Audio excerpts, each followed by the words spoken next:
നമുക്ക് പോവാം. അവലെ 12 മണിക്ക് പോവാം. അവലെ അപ്പൊ അതിന്റെ ഇടയ്ക്ക് പിന്നെ പെണ്ണുങ്ങളുടെ ഭാഗത്തേക്ക് തങ്ങൾ പറഞ്ഞതാ, ഉമ്മമാരോട് പറയാം, തങ്ങൾ സാധാരണഗതിയിൽ വേറെ സ്ഥലത്തെല്ലാം പോയാൽ ആരെങ്കിലും വന്നിട്ട് പറയലാണ് സ്ത്രീകളുടെ ഭാഗത്തേക്ക് ബക്കറ്റ് വരുന്നത്. ഇവിടെ തങ്ങ വന്നിട്ട് എന്റെ ചെവിട്ടിൽ പറഞ്ഞ് പെണ്ണുങ്ങളുടെ ഭാഗത്തേക്ക് ബക്കറ്റ് പോകുന്നുണ്ട്. അപ്പൊ നല്ല പൈസ ഇന്നത്തെ ബക്കറ്റ്, ഇന്നത്തെ ആ ബക്കറ്റ് ഒന്ന് എനിക്ക് കാണണം, പെണ്ണുങ്ങന്മാരുടെ ബക്കറ്റവാ, അതിൽ നല്ല പൈസ ഉണ്ടാവും. കാരണം എന്താ, തങ്ങൾ പറഞ്ഞിട്ട് ആ ബക്കറ്റ് പോകണം. അല്ലാഹുവേ, ഈ നാട്ടിലെ കൊടിപ്പാടി അർക്ക എന്താ സ്ഥലത്തിന് പേര്,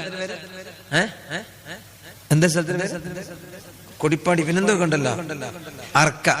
നിങ്ങൾ എല്ലാരും പിടിച്ച അർക്കുന്നാരാന്നല്ലേ? ഞാൻ ഒരിക്കൽ ഇങ്ങോട്ട് വരുമ്പോ പേടിച്ചാവാ, എന്താന്നറിയാം, നോട്ടീസിൽ കണ്ട അർക്കാൻ. കാരണം സമ്മതം ചോദിക്കാൻ മാത്രം നേരം ഉണ്ട് തോന്നുന്നു. അർക്ക അർക്ക ആയിക്കോട്ടെ, നല്ലതിനെല്ലായിടത്തോളി, അല്ലാഹു ബർക്കത്ത് ചെയ്യട്ടെ. അപ്പൊ ഉമ്മമാരെ ഇൻഷാ അല്ലാഹ് നല്ല നിയ്യത്തോടു കൂടെ റജബ് മാസാണ്, നന്നായി കൊടുക്കും. അല്ലാഹുവേ, ഈ സദസ്സിലുള്ള എന്റെ എല്ലാ പ്രിയപ്പെട്ട ഉമ്മമാരെയും എന്റെ ജേട്ടത്തിമാരെയും അനുജത്തിമാരെയും നീ കാക്കണേ അല്ലാ, നീ അനുഗ്രഹിക്കണേ അല്ലാ. ഇൻഷാ അല്ലാഹ് 12 മണിയാകുമ്പോഴേക്ക് നമുക്ക് എല്ലാം കഴിഞ്ഞ് പോവാം. അതുകൊണ്ട് ഷീറിനെ കൊടുക്കുന്നുണ്ട്, ഷീറിനെ വാങ്ങിയിട്ട് എല്ലാം പോകണം. എനിക്ക് ഒരു പിന്നെ ഞാൻ ഉറങ്ങാൻ പോകുന്ന വേറെ ഒരു പുറക്കാണ്. അപ്പൊ ആ പുറക്ക് പോകുമ്പോൾ ഷീറിനെ കൊണ്ടുപോവാം. കാലി കയ്യിൽ പോകുന്നതിനേക്കാളും നല്ലതല്ലേ ഷീറിനെ കൊണ്ട് തിന്നത്, പുറക്കാർക്ക് ഭയങ്കര സന്തോഷം. അപ്പൊ അതുകൊണ്ട് എന്റെ വണ്ടിക്ക് കുറച്ച് ഷീറിനെ അല്ലാഹു കബൂൽ ചെയ്യട്ടെ. ഞാൻ ചുരുക്കുന്നു, ഞാൻ പറഞ്ഞു വന്നത്, ചില ആളുകൾ വേഗം മരിക്കും, വേറെ ചില ആളുകൾ കുറെ കാലം അല്ലാഹു തആല അവരെങ്ങനെ നിലനിർത്തും, മരിപ്പിക്കൂല. അങ്ങനെ പടച്ച റബ്ബിന്റെ അടിമകൾ, ആ അടിമകൾ പലരും വ്യത്യസ്തമാണ്. പരിശുദ്ധ ഖുർആനിൽ അല്ലാഹു തആല പറഞ്ഞു, ഓ സുഹൃത്തുക്കളെ, ഈ ദുനിയാവിൽ കഴിയുന്ന ഒരു ചെറിയ സമയം അത് പടച്ച റബ്ബിന്റെ പൊരുത്തത്തിലായി ചെലവഴിക്കാൻ കഴിവിന്റെ പരമാവധി ശ്രമിച്ചോ. ഇനി ഒന്നും കൂടി ഞാൻ അങ്ങ് പറയട്ടെ, ദുനിയാവിൽ എന്തെങ്കിലും കിട്ടാത്തതിന്റെ പേരിൽ ഒരു ബേജാറ് വേണ്ട, എന്തെങ്കിലും അനുഭവിക്കേണ്ടി വന്നതിന്റെ പേരിൽ ഒരു ദുഃഖം വേണ്ട, കുറെ അങ്ങ് കിട്ടിയതിന്റെ പേരിലും വല്ലാതെ അമിതമായി സന്തോഷവും വേണ്ട. എല്ലാം റബ്ബ് കണക്കാക്കിയതാണ് എന്ന വലിയ ഈമാന് വേണ്ടേ. ചെറിയ ദുർബലമായ നിമിഷത്ത് പോലും പതറിപ്പോകുന്ന യുവാക്കളില്ലേ, യുവതികളില്ലേ, നമ്മൾ ഒരിക്കലും പതറിപ്പോകരുത്. ഈമാന് കാത്തു സൂക്ഷിക്കാൻ കഴിവിന്റെ പരമാവധി ശ്രമിക്കണോ. തവക്കുൽ വളരെ പ്രധാനമാണ്. അല്ലാഹുവിന്റെ മേലെ തവക്കുൽ ചെയ്തവനാണോ, എന്ത് വന്നാലും സാരമില്ല, എനിക്ക് എന്റെ റബ്ബുണ്ടെന്ന് ചിന്തിച്ച് ജീവിക്കുന്നവൻ, ആ റബ്ബിന്റെ മേലെ പരമേൽപ്പിച്ച് ജീവിക്കുന്നവൻ, അവന് അല്ലാഹ് മതി മതി, അല്ലാഹ് അവന് മതിയാണ് കേട്ടോ. അവന് വേറെ ഒരാളും ആവശ്യമില്ല. പടച്ച റബ്ബിന്റെ മേലല്ലേ പരമേൽപ്പിക്കുന്നത്, അവന് അല്ലാഹു മതി. ഇവിടെ ഒരു സങ്കടമുണ്ടായതിന്റെ പേരിൽ വിഷമിക്കേണ്ടതില്ല. കാരണോ, ഉമ്മാന്റെ ഗർഭപാത്രത്തിലുള്ള സമയത്ത് തന്നെ അബ്ദുല്ലാഹി ഇബ്നു മസ്ഊദ് റളിയല്ലാഹു അൻഹു മാനവരികൾ പറയാണ്, ഒരു ഉമ്മാന്റെ ഗർഭപാത്രത്തിൽ ഒരു ഇന്ദ്രിയത്തുള്ളി വീണാൽ, ഒരു ഉമ്മാന്റെ ഗർഭപാത്രത്തിൽ ഒരു ഇന്ദ്രിയത്തുള്ളി അങ്ങ് വീണാൽ, അല്ലാഹു തആല ആ ഇന്ദ്രിയത്തുള്ളിയിൽ നിന്ന് ഒരു ജീവനെ പടക്കാൻ തീരുമാനിച്ചാൽ, ആ ഇന്ദ്രിയത്തുള്ളി ഒരു പെണ്ണിന്റെ തൊലിയിലൂടെ ഇങ്ങനെ വ്യാപിക്കുന്നു. ആ ഇന്ദ്രിയത്തുള്ളി എവിടെയാണ് എത്തിയത്? ഉമ്മാന്റെ ഗർഭപാത്രത്തിലാണ്. ആ ഗർഭപാത്രത്തിൽ വീണ ഇന്ദ്രിയത്തുള്ളി അതാ ഉമ്മാന്റെ ശരീരത്തിന്റെ തൊലിയിലൂടെ അതിങ്ങനെ പടരുകയാണ്. ഒരു ചെറിയ വിഹിതമല്ലേ ഉള്ളൂ, ലിറ്റർ കണക്കുണ്ടോ? ഇല്ല, ഒരു ചെറിയ വിഹിതമാണുള്ളത്. ആ ഇന്ദ്രിയത്തുള്ളിയാണ്.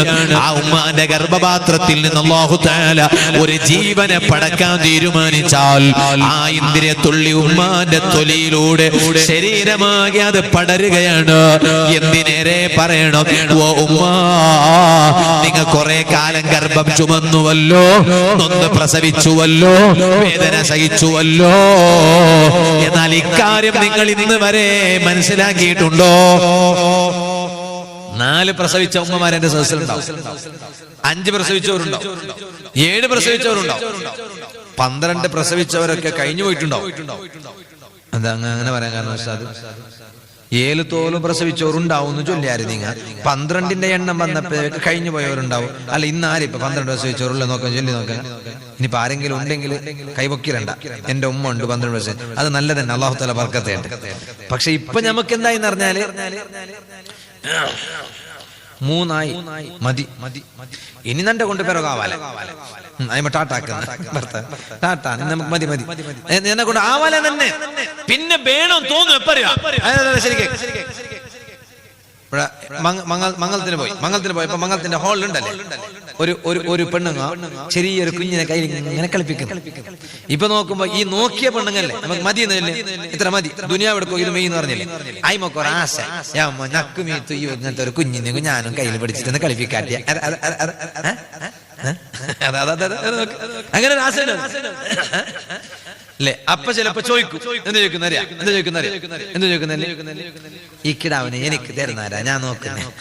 ഏത് ഒക്കു നിങ്ങക്ക് തരാനാ ഞാൻ പെറ്റിനെ, ഞാൻ പെറ്റത് നിങ്ങക്ക് തരാനാ. അതിനാണ് ചില സ്ത്രീകളുണ്ട് പ്രസവം ഫുള്ളായിട്ട് അങ്ങ് നിർത്തിവെക്കും. ഓപ്പറേഷൻ ചെയ്യുമ്പോ തന്നെ പറയും ഇപ്പൊ തന്നെ ഒരേ ഓപ്പറേഷനിൽ 2 പണിയാന്ന്. ഏത് ഇപ്പൊ കുഞ്ഞിനെ എടുത്തതുമായി ഫുള്ളായിട്ട് ഇനി വേണ്ടാന്ന് വെക്കലുമായി. ചിലപ്പോ വേണ്ടാന്ന് വെച്ചിട്ട് കുറച്ച് കഴിഞ്ഞിട്ട് വേണമെന്നായെങ്കില ഈ കൽബ് എന്ന് പറഞ്ഞ മാറി വരും. അതിപ്പോ വേണ്ടാന്ന് തോന്നും, കുറച്ച് കഴിഞ്ഞാൽ വേണമെന്ന് തോന്നും. ഈ വേണ്ടാന്ന് അലക്ക വേണ്ടാന്ന് വെച്ചാൽ പിന്നെ വേണമെന്നാക്കുന്ന എങ്ങനെ, അതൊരു കഷ്ടല്ലേ. അതിനാ ഉമ്മമാരെ അങ്ങനത്തെ പണിക്കൊന്നും പോരുത് ഇസ്ലാം പണ്ടേ പറഞ്ഞത്. അതുകൊണ്ടാണ് തീരെ മക്കൾ വേണ്ട എന്ന ആ തീരുമാനമെടുക്കുന്നതിനോട് ഇസ്ലാമിന് യോജിപ്പില്ല. ഇനി ഒരു പക്ഷേ അങ്ങനെ ഒരു തീരുമാനമെടുക്കുന്നുണ്ടെങ്കിൽ തന്നെ നല്ല വിവരമുള്ള പണ്ഡിതന്മാരോട് ദീനിന്റെ നിയമം ചോദിച്ചിട്ടല്ലാതെ അത്തരത്തിലുള്ള തീരുമാനം എടുക്കരുത് എന്നും കൂടി ഞാൻ എന്റെ വാദ കേൾക്കുന്ന ഉമ്മമാരോട് പ്രത്യേകം പറയാണ്. നിങ്ങളെ ഭർത്താക്കന്മാരോട് ആലിമീങ്ങളോട് ചോദിപ്പിക്കണം, എന്നിട്ടേ അത്തരത്തിലുള്ള തീരുമാനം എടുക്കാൻ പറ്റൂ. ഇത് കേവലം ഭർത്താവും ഭാര്യയും കൂടി എടുക്കേണ്ട തീരുമാനമല്ല. പരിശുദ്ധ ഇസ്ലാമിൽ ഒരു നിയമമുണ്ടല്ലോ, ആ നിയമങ്ങളോ അത് കാറ്റിൽ പറത്താനുള്ളതല്ല. ഇരിക്കട്ടെ, ഞാനിപ്പോൾ അതിലേക്ക് വിശദമായി കടക്കുന്നില്ല. ഞാൻ എന്റെ വാദം ചുരുക്കുന്നു. പക്ഷേ 4 പ്രസവിച്ച ഉമ്മമാര് ഈ സദസ്സിലുണ്ടാകുമല്ലോ, 5 പ്രസവിച്ച ഉമ്മമാരുണ്ടാകുമല്ലോ. ഈ ഞാൻ പറയുന്ന കാര്യം എന്തെങ്കിലും ചിലപ്പോ നിങ്ങൾ ചിന്തിച്ചിട്ടുണ്ടോ? അതാണ് ഇസ്ലാം പറഞ്ഞത്. ഒരു ഇന്ദ്രിയത്തുള്ളി ഒരു പെണ്ണിന്റെ ഗർഭപാത്രത്തിൽ വീണാൽ അതൊരു ചെറിയ അംശമായിരിക്കുമെന്നാൽ ആ ഇന്ദ്രിയത്തുള്ളി അതിലൂടെ അല്ലാഹു തആല ഒരു ജീവനെ, ഒരു കുഞ്ഞിനെ പടക്കാൻ തീരുമാനിച്ചാൽ ആ ഇന്ദ്രിയത്തുള്ളി ആ പെണ്ണിന്റെ ശരീരത്തിൽ അതിങ്ങനെ പടരുകയാണ്.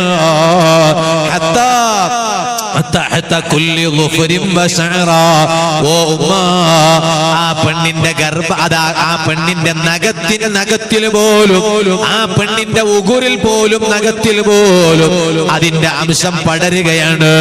പോരാ, ആ പെണ്ണിന്റെ മുടിയിൽ പോലും ആ ഇന്ദ്രിയത്തുള്ളിയുടെ അതേ അംശം പടരുകയാണ്. എന്നിട്ടോ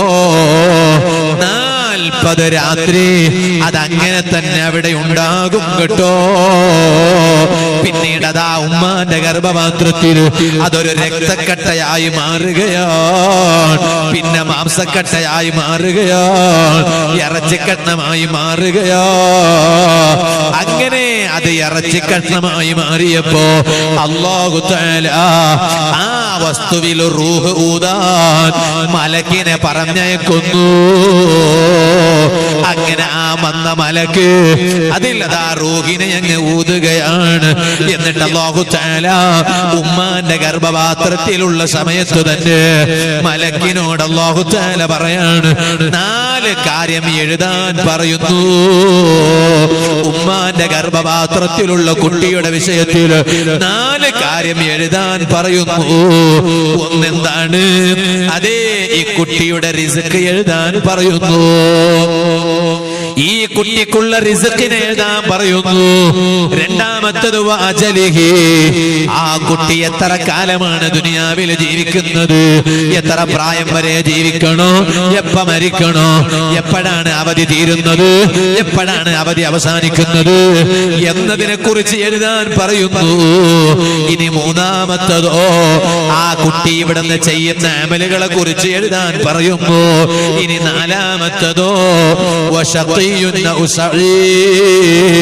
ഈ കുട്ടി വിജയിച്ചവനാണോ അല്ല പരാജയപ്പെട്ടവനാണോ എന്നതിനെ കുറിച്ച് എഴുതാൻ, ഉമ്മാന്റെ ഗർഭപാത്രത്തിലുള്ള സമയത്ത് കുട്ടിയെ കുറിച്ച് എഴുതാൻ റൂഹൂദാൻ വരുന്ന മലക്കിനോട് അല്ലാഹു തആല പറയുമെന്ന് ലോക നേതാവായ റഹ്മത്തുൽ ലിൽ ആലമീൻ സയ്യിദുൽ വറാ നബി മുഹമ്മദുർ റസൂലുള്ളാഹി സല്ലല്ലാഹു അലൈഹി വസല്ലം തങ്ങൾ പറഞ്ഞത് വെറുതെയല്ലല്ലോ.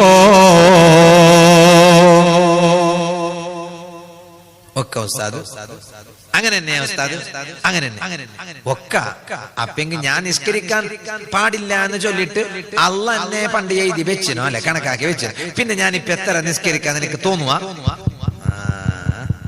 യുക്തിവാദിയുടെ ചോദ്യം. അങ്ങനെ ഓ ഒക്കന്നല്ലേ അത് പാടെ ചോദിക്കാൻ കേൾക്കുന്നു ചോദ്യം അങ്ങനെ തന്നെയല്ലേ അല്ലാഹു തആല കണക്കാക്കിയതല്ലേ? ഉമ്മന്റെ ഗർഭപാത്രത്തിലുള്ള സമയത്ത് ഇയാൾ വിജയിച്ച ആളാവണ പരാജയപ്പെട്ട ആളാവണാണ്. ഇന്ന് യുക്തിവാദത്തിന്റെ കാലല്ലേ? അപ്പൊ ചോദിക്കുന്നു, അപ്പൊ പിന്നെ ഉസ്താദ് ഞാൻ എന്തിനു ബാധ കേൾക്കണം ഉസ്താദെ? ബാധ കേട്ടിട്ട് മനസ്സ് മാറാനൊന്നല്ല പറഞ്ഞേ, മാറരുത്. അങ്ങനെയാണെങ്കിൽ അള്ളാഹ് കണക്കാക്കിനല്ലേ? എവിടെ ഗർഭപാത്രത്തിലുള്ള സമയത്ത് തന്നെ അള്ളാഹ് കണക്കാക്കിനോ? എന്ത് ഓൻ നല്ലവനാവണോ ഓൻ പരാജയപ്പെട്ടവനാവണോ? ഇനിയിപ്പൊ ഞാൻ എന്തിനു ബാധ കേൾക്കുന്നു, ഞാൻ എന്തിനു നുസ്രത്തുൽ മസാക്കിന് കൂടുന്നു, പാവത്തിന് എന്തിനു സഹായിക്കുന്നു, ഞാൻ എന്തിനു പിരിവ് നടത്തുന്നു, ഞാൻ എന്തിനു പ്രവർത്തിക്കണം, ഞാൻ എന്തിനു ബാധ പറയണം? ഒരു യുക്തിവാദി അങ്ങ് ചോദിക്കുമ്പോഴേക്ക് അത് ഒക്കെന്നല്ലേ ചോദിച്ചത് ശരിയെന്നല്ലേ? എന്ത് ശരി? അമ്പട്ടെന്നെ ശരി, ഒരു ശരിയുമില്ല. ചില കാര്യം നമ്മൾ മനസ്സിലാക്കേണ്ട കുറച്ച് മനസ്സിലാക്കണം. ഒരാൾക്ക് അല്ലാഹു തആല ഉണ്ടല്ലേ, ഞാനൊരു ശരി കുറെ കാലം ജീവിക്കണം ആശയുള്ള കൈവക്ക് എല്ലാവർക്കും ഇല്ല. ഞാൻ നോക്കാം വെടിഞ്ഞനല്ലേ ആ അല്ലാഹു തആല ജീവിക്കണമെങ്കിൽ കൈപൊക്ക്. ഇതാ ഞാൻ ദ്വാരക്കാണ്, അല്ലാത്തവർക്ക് ദ്വാരക്കൂല. അല്ലാഹുവേ ഓരോന്നിനും കൈപൊക്കുന്ന പൊക്കൽ കണ്ട ജീവിക്കണമെന്ന് ആശ. ചിലപ്പോ പറഞ്ഞ രണ്ട് കാലും പൊക്കും. അല്ലാഹു ഞങ്ങൾക്കെല്ലാം അവന്റെ പൊരുത്തത്തിലായി നല്ല ആരോഗ്യമുള്ള അല്ലേ?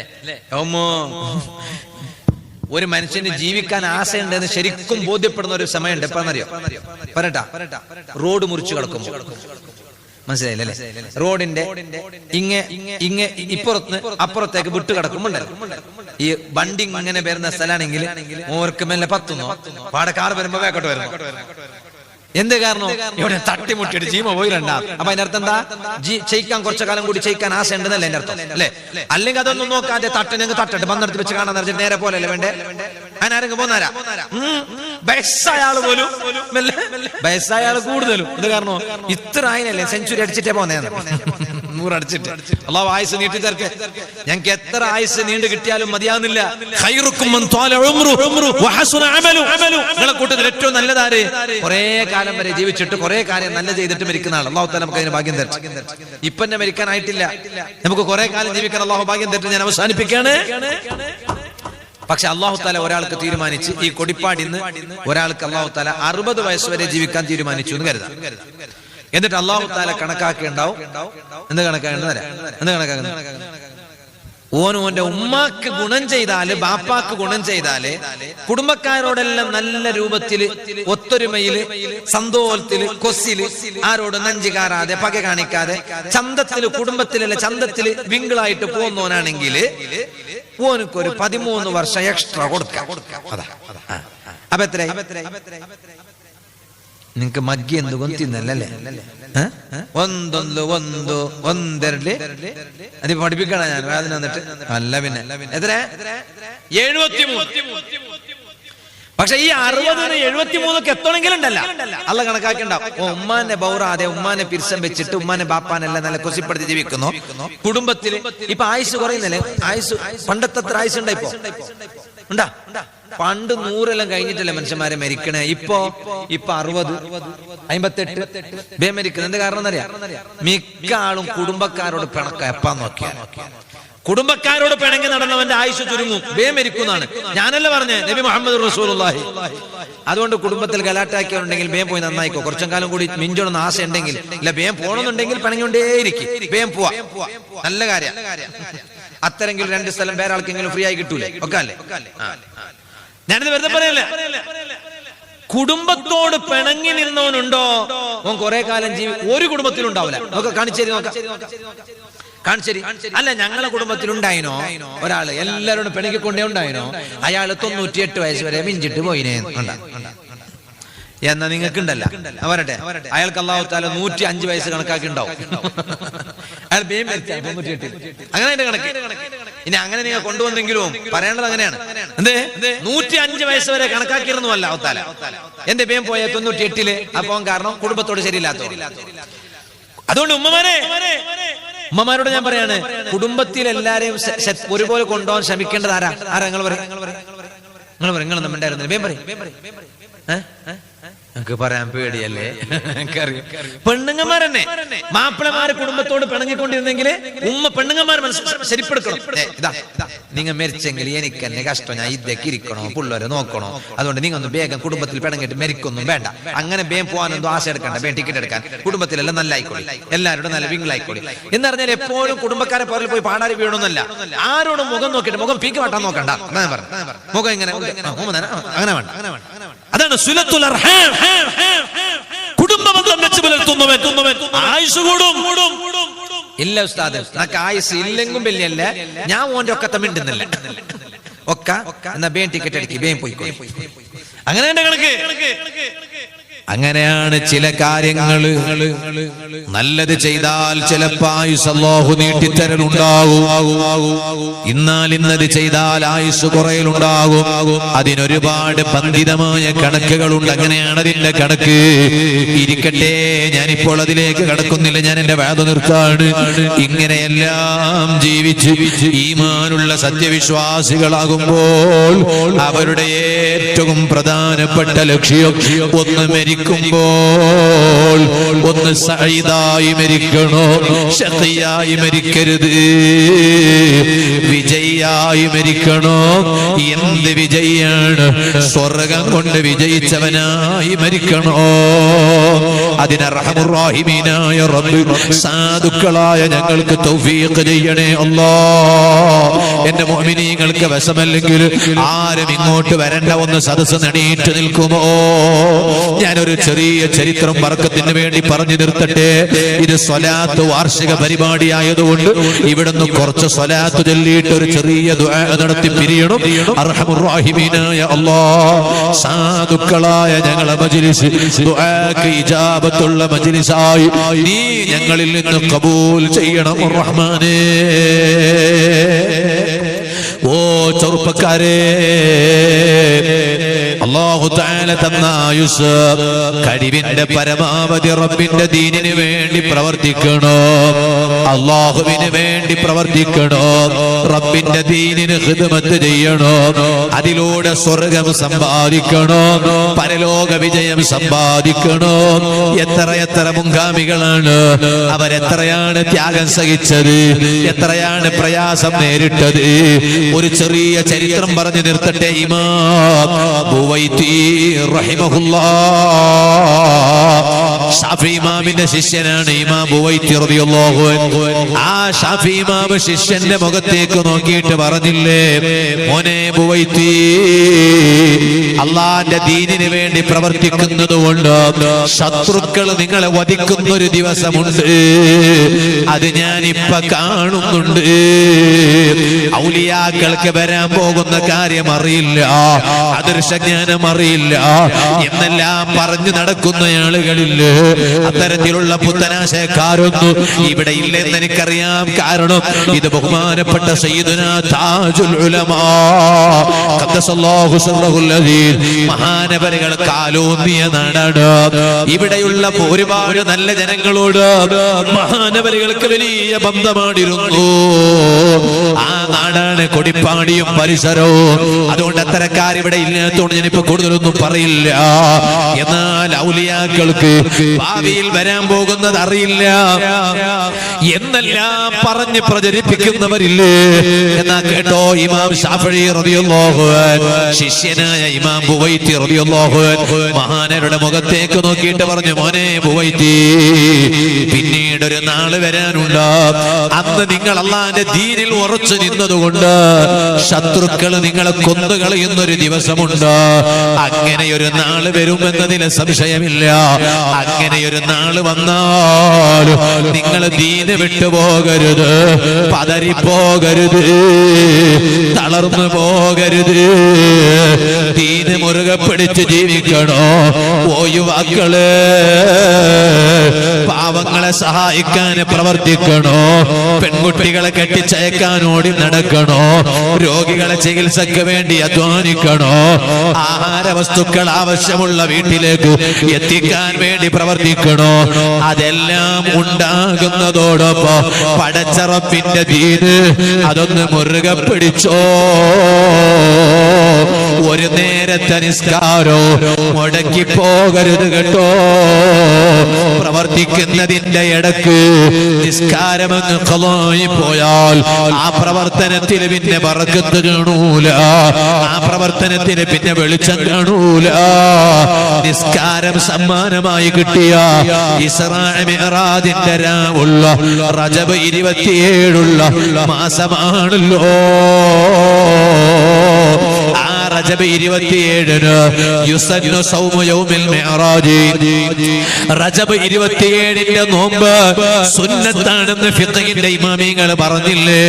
ഇനി കുറച്ച് കഴിഞ്ഞാൽ ഒച്ചപ്പാട് വരൂ, അങ്ങനെ ഒരു നോമ്പില്ലെന്ന് പറഞ്ഞു വരൂ. നിങ്ങൾ ആരും തെറ്റിദ്ധരിക്കണ്ട. അപ്പറയുന്നവരെക്കാളും വിവരമുള്ളവരെ നേരത്തെ കിതാബിൽ എഴുതി വെച്ചില്ലേ? വയുസന്നു സൗമു യൗമിൽ മിഅ്റാജ്. മിഅ്റാജിന്റെ ദിനമുണ്ടല്ലോ, അന്നത്തെ നോമ്പ് സുന്നത്തുണ്ട് കേട്ടോ. ഇത് സാന്ദർഭികമായി ഉമ്മമാരോട് പറയണം. ഇതുപോലെ എല്ലാ മാസവും 13, 14, 15 അറബി മാസം നോമ്പ് നോൽക്കൽ സുന്നത്താണ്. എല്ലാ മാസവും 27, 28, 29, 30 4 ദിവസം നോമ്പ് നോൽക്കൽ സുന്നത്തുണ്ട്. അത് കറുത്ത ദിവസങ്ങളായതുകൊണ്ടാണ്. ആ കറുത്ത ദിവസം 28, 29, 30 ആണോ അതല്ല 27 മുതൽ തുടങ്ങുകയാണോ? പണ്ഡിതന്മാർ അഭിപ്രായം രേഖപ്പെടുത്തിയിട്ടുണ്ട്. അതുകൊണ്ട് തന്നെ സൂക്ഷ്മതയ്ക്ക് വേണ്ടി പണ്ഡിതന്മാര് പറഞ്ഞു 27 മുതൽ മാസം അവസാനിക്കുന്നത് വരെ നോമ്പ് നോൽക്കൽ സുന്നത്താണ്. അതോട് കഴിവിന്റെ പരമാവധി സുന്നത്ത് നോമ്പുകൾ അധികരിപ്പിക്കൂ. തിങ്കളാഴ്ച നോമ്പ് നോൽക്കൽ സുന്നത്താണ്, വ്യാഴാഴ്ച നോമ്പ് നോൽക്കൽ സുന്നത്താണ്. ഇതുപോലെ യുസന്നു സൗമയൗമിൽ അർബഅ.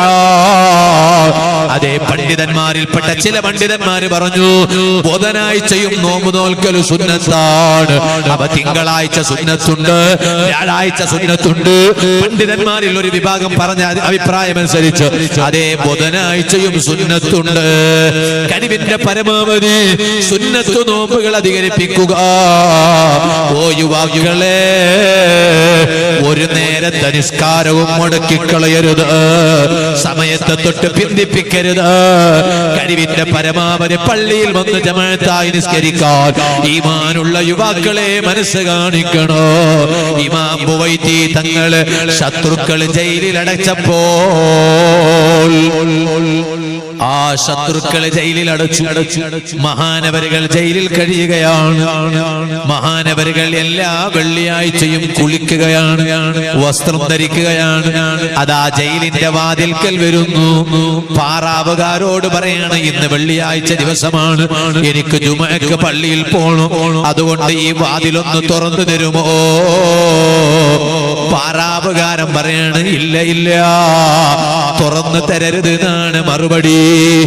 മഹാനവരുകൾ അല്ലാഹുവിനോട് പറയാണ്, റബ്ബേ കണ്ടില്ലേ ഇന്ന് വെള്ളിയാഴ്ചയാണ്, നിനക്ക് വേണ്ടി പള്ളിയിൽ പോയി ജുമാ നിസ്കരിക്കണമെന്ന് എനിക്ക് ആഗ്രഹമുണ്ട്. അതിനാണ് ഞാൻ കുളിച്ചത്, അതിനാണ് ഞാൻ കുപ്പായമിട്ടത്. പക്ഷേ ഇപ്പോഴിതാ ജയിലിന്റെ പാറാവുകാരൻ സമ്മതിക്കണില്ല. റബ്ബേ മനഊനി, നീ കാണുന്നുണ്ടല്ലോ ഞാൻ ജുമഅക്ക് പോകാത്തതല്ല, നിസ്കരിക്കാൻ പോകാത്തതല്ല. ഈ പാറാവുകാര് എന്നെ പോകാതെ തടഞ്ഞു വെച്ചതാണ് അല്ലാഹ്. അതുകൊണ്ട് നിസ്കരിക്കാൻ പള്ളിയിൽ പോകാത്തതിന്റെ പേരിൽ എന്നെ ആഖിറത്തിൽ ചോദ്യം ചെയ്യരുത് റബ്ബേ. ഇമാം ബുവൈത്തി തങ്ങൾ പറഞ്ഞില്ലേ, അത് ഇമാമിങ്ങളെ കിതാബിൽ രേഖപ്പെടുത്തിയില്ലേ. അതുകൊണ്ട് കുറെ നല്ല കാര്യങ്ങൾ അങ്ങ് ചെയ്ത് ആഖിറത്തിന്റെ വിജയം സമ്പാദിക്കാൻ ഒരുങ്ങണമെന്ന് മാത്രം ഈ വൈകിയ വേളയിൽ സാധുവായ ഞാൻ ഈ സദസ്സിലുള്ള ഒരാളെയും ഉപദേശിക്കാൻ എനിക്ക് അർഹതയില്ല, അത് പറയാൻ അർഹതയില്ല. ഞാനൊരു പാവപ്പെട്ട മുതഅല്ലിമാണ്.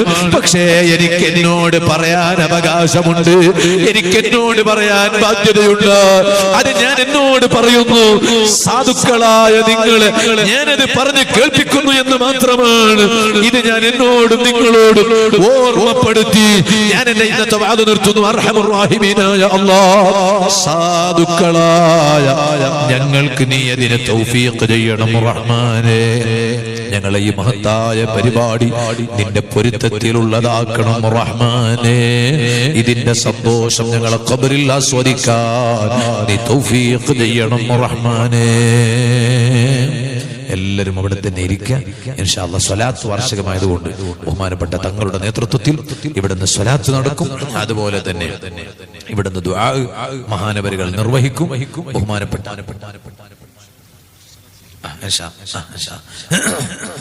തങ്ങളെ എല്ലാവരും മുസാഫാത്ത് ചെയ്യണം, തങ്ങളെ മുസാഫാത്ത് ചെയ്യണം ഇൻഷാ അല്ലാഹ്. അതോടൊപ്പം സ്വലാത്ത് നടക്കും. എന്നിട്ട് ഇൻഷാ അല്ലാഹ് തങ്ങളവരുടെ നേതൃത്വത്തിൽ ദുആ മജ്ലിസ് നടക്കും. അതെല്ലാം കഴിഞ്ഞിട്ട് നിങ്ങൾ പോകണം, ഞാൻ എല്ലാം പോകും.